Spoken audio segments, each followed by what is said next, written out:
Posted by you/good surprise gone bad. My 25M girlfriend, 22F, is South African, and her native language is Afrikaans. I've been secretly learning Afrikaans without her knowing.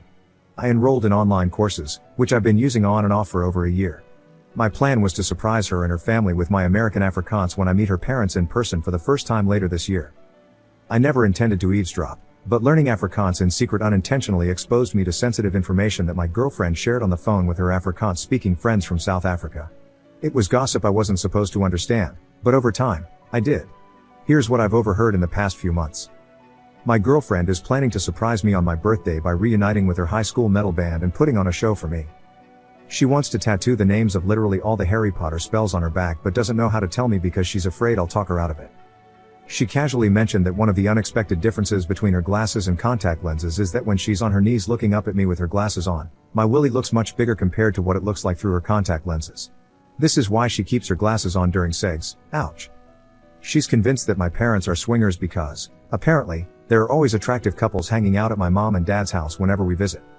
She secretly finished the entire series of Better Call Saul without me, even though we agreed to finish it together, so now she's pretending she has no idea how the show ends.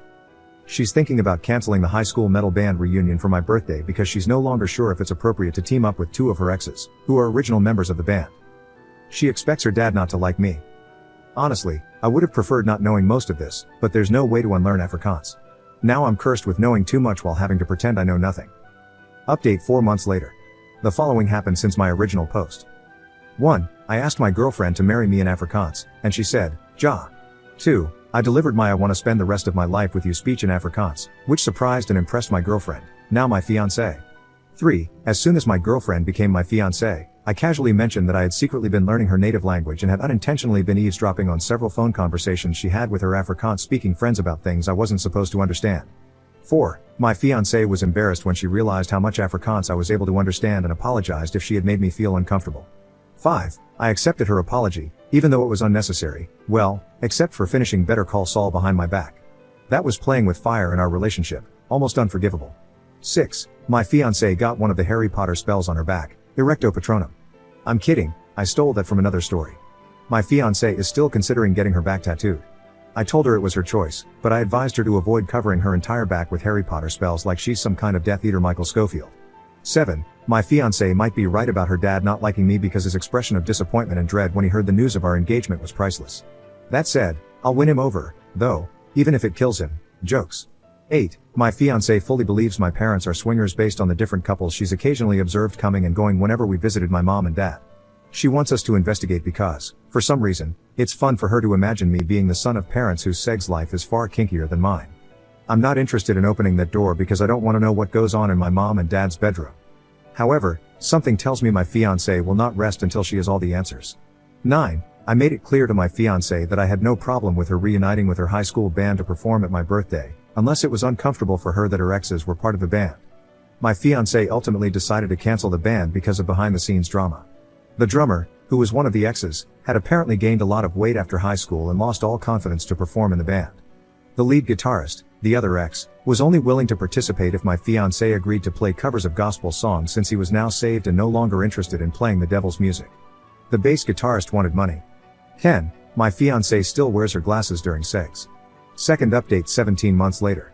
Last time I was here, I shared an update related to my original post, but I deleted that update because I was excited to tell the internet, aka all of you, that my girlfriend and I got engaged. However, since then, not only have we gotten unengaged, but we've actually broken up. In my original post, my ex-girlfriend, who was still my girlfriend back then, had a wild theory that my mom and dad were swingers just because they always had people at their house. I never believed it, but I thought it was hilarious that someone thought my parents were that interesting. Not gonna lie, I struggled to move on after the relationship ended. My apartment had too many memories of my ex, so I called my parents to ask if I could stay with them for a bit to clear my head. They said yes.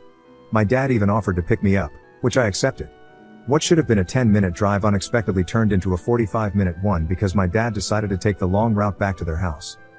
When he was done making dad jokes to help me get over my breakup, he started doing that weird dad thing where he's trying to bring up an awkward topic but finds it too uncomfortable to just spit it out. Instead, he ends up saying a bunch of words only he understands. I had to interrupt him and basically beg him to make sense. That's when my dad said that since it was unclear how long I was planning to stay, he felt compelled to prepare me for what I might see at the house. If my ex had been there at that moment, she would have punched me on the shoulder and said, "I freaking told you," because my dad went on to confirm her swinger theory. This meant it was no longer a theory but the truth, or as I like to call it, trauma. By the time we finally made it to the house, my dad had made sure I knew everything I needed to know. I even made a list based on what I learned from him. 1. Both my parents were swingers when they met. 2. Swinging was not something they wanted to do while raising kids, so it was off limits when they became parents. 3. To see if they still got it, my parents returned to swinging once they had the house to themselves again.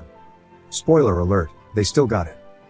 4. Hosting swinger parties became something they did frequently, usually with themes. 5. My parents were planning to host another swinger party soon, but my mom was considering canceling it so I could stay for as long as I wanted. 6. If they canceled, it would be the first swinger party they called off since COVID. 7. The theme for the upcoming party was prom night. I never expected my dad to go so hard in the too much information category, but once he crossed that line, he let it all out. I stayed with my parents for a total of 2 days before it became abundantly clear that while knowledge might be power for some people, for me, knowledge was punishment.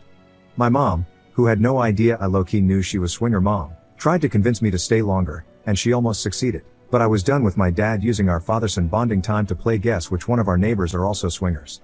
I used an Uber to get back to my apartment. No more dad rides.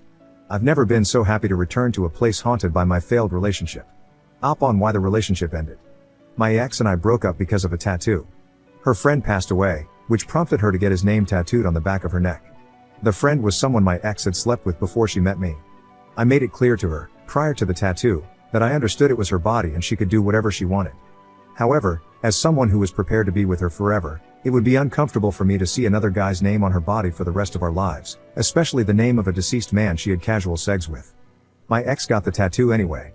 The tattoo was small and barely visible, that was her defense. But I knew it was there, and that was enough.